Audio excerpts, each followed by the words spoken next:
Hi friends, welcome to smart knowledge hub daily current affairs and GK and tech. Video చూసే వాళ్ళందరూ మన ఛానల్ని subscribe చేయండి friends. వీడియోని లైక్ చేయండి, ఫ్రెండ్స్ అండ్ ఫ్యామిలీకి షేర్ చేయండి, మన ఛానల్ని సపోర్ట్ చేయండి ఫ్రెండ్స్. వీడియో వ్యూస్ వస్తున్నాయి కానీ సబ్స్క్రైబర్ పెరగట్లేదు friends. Please support my channel. ఈరోజు తేదీ 24 నవంబర్ 2024. ఈరోజు ప్రధానంగా ఉన్న కరెంట్ అఫైర్స్ అండ్ జీకే చూద్దాం ఫ్రెండ్స్. ప్రపంచ మత్స్య దినోత్సవం 2024 సందర్భంగా బెస్ట్ మెరైన్ స్టేట్ అవార్డును అందుకున్న రాష్ట్రం కేరళ. ప్రపంచ తత్వశాస్త్ర దినోత్సవం 2024ను నవంబర్ 21న జరుపుకున్నారు. విజన్ పథకం Viksit Bharat initiative for student innovation and out reach network. ఈ పథకమును నవంబర్ 21, 2024న కేంద్ర మంత్రి జితేందర్ సింగ్ ప్రారంభించారు. నిరుపేద పిల్లల్లో విద్య, నైపుణ్యాన్ని మరియు ఆవిష్కరణను ప్రోత్సహించడానికి ఈ కార్యక్రమం ప్రారంభించారు.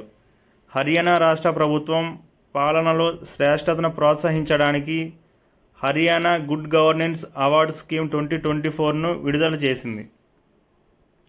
ఇటీవల కేంబ్రిడ్జ్ ఇంటర్నేషనల్ నిఘంటువు మేనిఫెస్ట్ పదమును వర్డ్ ఆఫ్ ద ఇయర్గా ప్రకటించింది. న్యూస్ 9 గ్లోబల్ సమ్మిట్ జరుగుతున్న దేశం జర్మనీ. ప్రైమ్ ఇన్ఫోవేస్.com నివేదిక ప్రకారం భారతదేశంలోని 25 హైకోర్టుల్లో నవంబర్ 1, 2024 నాటికి 1114 మంది న్యాయమూర్తులు ఉండాల్సి ఉండగా 31.6% అనగా 352 పోస్టులు ఖాళీగా ఉన్నాయని తెలిపింది. కేరళ హైకోర్టులో 4% ఖాళీలు ఉండగా అలహాబాద్ హైకోర్టులో అత్యధికంగా 49% ఖాళీలు ఉన్నాయి. అలహాబాద్ హైకోర్టులో 160 పోస్టులు మంజూరైతే 78 ఖాళీలు ఉన్నాయి. బాంబే హైకోర్టులో 94 పోస్టులకు గాను 25 పోస్టులు ఖాళీలు ఉన్నాయి. పంజాబ్, హర్యానా హైకోర్టులకు 85 పోస్టులకు గాను 32 పోస్టులు ఖాళీలు ఉన్నాయి. మద్రాస్ హైకోర్టుకు 75 పోస్టులకు గాను 8 పోస్టులు ఖాళీలు ఉన్నాయి. కలకత్తా హైకోర్టుకు 72 పోస్టులకు గాను 29 పోస్టులు ఖాళీలు ఉన్నాయి. కర్ణాటక హైకోర్టుకు 62 పోస్టులకు గాను 12 ఖాళీలు ఉన్నాయి. తెలంగాణ హైకోర్టుకు 42 పోస్టులు మంజూరు కాగా 15 ఖాళీలు ఉన్నాయి. ఆంధ్రప్రదేశ్ హైకోర్టుకు 37 పోస్టులు మంజూరు కాగా 8 పోస్టులు ఖాళీగా కలవు. 2023-24లో ఉద్యానవన పంటల సాగు విస్తీర్ణం, ఉత్పత్తి వివరాలు ఆంధ్రప్రదేశ్ ప్రభుత్వం వెల్లడించింది. బొప్పాయి, నిమ్మ, కోకో, టమాటా, ఆయిల్ ఫామ్ ఉత్పాదకతలో దేశంలోనే ఆంధ్రప్రదేశ్ మొదటి స్థానంలో నిలిచింది. 2023-24 ఆంధ్రప్రదేశ్ సామాజిక ఆర్థిక సర్వే ప్రకారం 2023-24లో కొత్తగా 1,43,329 ఎకరాల్లో ఉద్యానవన పంటల సాగు జరిగింది. రాష్ట్రంలో మొత్తం 45.58 లక్షల ఎకరాల్లో ఉద్యాన పంటల సాగు జరుగుతుండగా అందులో 43% దాదాపు 19.50 లక్షల ఎకరాలు రాయలసీమలో సాగు అవుతున్నట్లు తెలిపింది. రాష్ట్రంలో ఉద్యాన పంటల ఉత్పత్తి 366.53 లక్షల మెట్రిక్ టన్నులు కాగా అందులో 52% 189.69 లక్షల మెట్రిక్ టన్నులు రాయలసీమలోనే ఉత్పత్తి అవుతున్నాయి. మిరప, మామిడి, స్వీట్ ఆరెంజ్, పసుపు ఉత్పాదకతలో ఆంధ్రప్రదేశ్ 2వ స్థానంలో ఉంది. ఇప్పటి వరకు ఆంధ్రప్రదేశ్ ఉద్యాన పంటల అతిపెద్ద ఎగుమతిదారుగా అవతరించిందని సర్వే తెలిపింది. ఇప్పటి వరకు 1,62,071 మెట్రిక్ టన్నులు విదేశాలకు ఎగుమతి చేసినట్లు తెలిపింది. 2023-24లో ఉద్యాన పంటల సాగు విస్తీర్ణ, ఉత్పత్తి వివరాలు. పండ్లు 19.90 లక్షల ఎకరాల విస్తీర్ణంలో సాగు చేయగా ఉత్పత్తి 200.64 లక్షల మెట్రిక్ టన్నులు జరిగింది. తోట పంటలు 11.83 లక్షల విస్తీర్ణంలో జరగగా 58.84 లక్షల మెట్రిక్ టన్నుల ఉత్పత్తి జరిగింది. సుగంధ ద్రవ్యాలు 8.10 లక్షల విస్తీర్ణంలో జరగగా 20.12 లక్షల మెట్రిక్ టన్నుల ఉత్పత్తి జరిగింది. కూరగాయలు 4.70 లక్షల ఎకరాల్లో సాగు జరగగా 77.70 లక్షల మెట్రిక్ టన్నుల ఉత్పత్తి జరిగింది.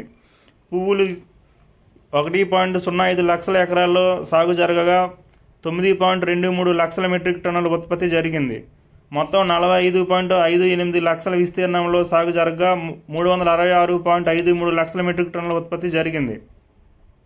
నరసాపురం లేసుకు అంతర్జాతీయ భౌగోళిక గుర్తింపు జియోగ్రాఫికల్ ఐడెంటిఫికేషన్ లభించింది.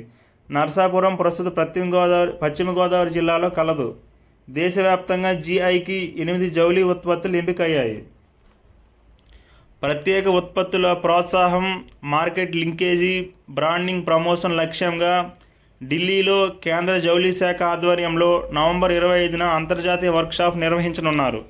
స్వాతంత్ర పోరాటంలో రాంపిల్లి నరసాయమ్మ చూపిన తెగువకు స్వాతంత్రోద్యమంలో ఆమె పోషించిన పాత్ర, ఆమె జీవిత విశేషాలతో ఇండియన్ సివిలైజేషన్ గాంధీ ట్రస్ట్ రూపొందించిన పుస్తకం ఉక్కు మహిళ నరసాయమ్మ. ఈ పుస్తకాన్ని ఇటీవల విజయవాడలో విడుదల చేశారు. అమెరికా ఆర్థిక మంత్రిగా స్కాట్ బెసెంట్ నియమితులయ్యారు. దేశంలో నదుల అనుసంధానం కొరకు కేంద్ర ప్రభుత్వం ఏర్పాటు చేసిన జాతీయ జలవనరుల అభివృద్ధి సంస్థ NWDA 74వ పాలక మండలి సమావేశం డిసెంబర్ 3న ఢిల్లీలో జరగనుంది. ప్రపంచంలో అత్యధిక ఆలయాలు ఉన్న దేశం భారతదేశం. భారత్లో 7.50 లక్షల ఆలయాలు ఉన్నాయి. 25,700 చర్చిలు కలవు. 6,414 గురుద్వారాలు ఉన్నాయి. 8,949 జైన్ టెంపుల్స్ ఉన్నాయి. ప్రపంచంలో అత్యధికులు సందర్శించే క్షేత్రంగా స్వర్ణ దేవాలయం మొదటి స్థానంలోను, తిరుమల క్షేత్రం 2వ స్థానంలోను, వైష్ణోదేవి క్షేత్రం 3వ స్థానంలోను, షిరిడి ఆలయం 4వ స్థానంలో కలదు. ముఖ్యమంత్రి మయ్యాన్ సమ్మాన్ యోజన పథకం అమలు చేస్తున్న రాష్ట్రం జార్ఖండ్. ఈ పథకంలో భాగంగా 18 నుంచి 51 సంవత్సరాల వయసు గల మహిళలకు ప్రతి నెల ₹1000 ఆర్థిక సహాయం చేస్తారు. రక్తంలో చక్కెర నిల్వలు తగ్గడమే హైపోగ్లైసీమియా వ్యాధి గల కారణం. దేశంలో పుడుతున్న ప్రతి 100 మందిలో 76 మందికి ఈ సమస్య ఉందని ప్రముఖ వైద్య పరిశోధకురాలు అబామోని బారో అగర్వాల్ అన్నారు. తెలంగాణలోని అభయారణ్యాల్లో 3 రకాల చేప జాతులను జూలాజికల్ సర్వే ఆఫ్ ఇండియా గుర్తించింది. ఈ చేపలు ఇండోరియోనెక్టెస్ జాతికి చెందినవి. మొదటి రకం చేపను తెలంగాణలోని అమరాబాద్ పులుల అభయారణ్యంలో గుర్తించారు. దీనికి ఇండోరియోనెక్టెస్ అమరాబాద్ అని పేరు పెట్టారు. రెండవ రకం చేప జాతిని మహారాష్ట్రలోని పశ్చిమ కనుమల్లో ఉన్న కల్సుబాయ్ అభయారణ్యంలో గుర్తించారు. దీనికి ఇండోరియోనెక్టెస్ కల్సుబాయ్ అని నామకరణం చేశారు.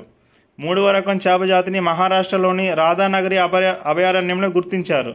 దీనికి ఇండోరియోనెక్టెస్ రాధానగరి అని పేరు పెట్టారు. ఇప్పటి వరకు ఈ రకానికి చెందిన 6 జాతులు చేప రకాలను శాస్త్రవేత్తలు గుర్తించారు. సెంట్రల్ బ్యాంక్ ఆఫ్ ఇండియా బీమా రంగంలో ప్రవేశించేందుకు RBI నుంచి అనుమతి పొందింది. వ్యాపారవేత్తలను ఒకే వేదికపై తీసుకువస్తున్న స్టాన్ఫర్డ్ సీడ్ ట్రాన్స్ఫర్మేషన్ నెట్వర్క్ దక్షిణాసియా వార్షిక సదస్సు నవంబర్ 28 నుంచి 30 వరకు గోవాలో జరగనుంది. T20 ఫార్మాట్లో వరుసగా 3 మ్యాచ్ల్లో సెంచరీలు చేసిన తొలి భారత ఆటగాడిగా తిలక్ వర్మ రికార్డు సాధించాడు. ప్రస్తుత ఫిలిప్పీన్స్ దేశ అధ్యక్షుడు ఫెర్డినాండ్ మార్కోస్ జూనియర్, ఫిలిప్పీన్స్ దేశ ఉపాధ్యక్షురాలు సారా డ్యూటెర్టే. భారత్లో ముఖ్యమైన మాంగ్రూవ్ అడవులు.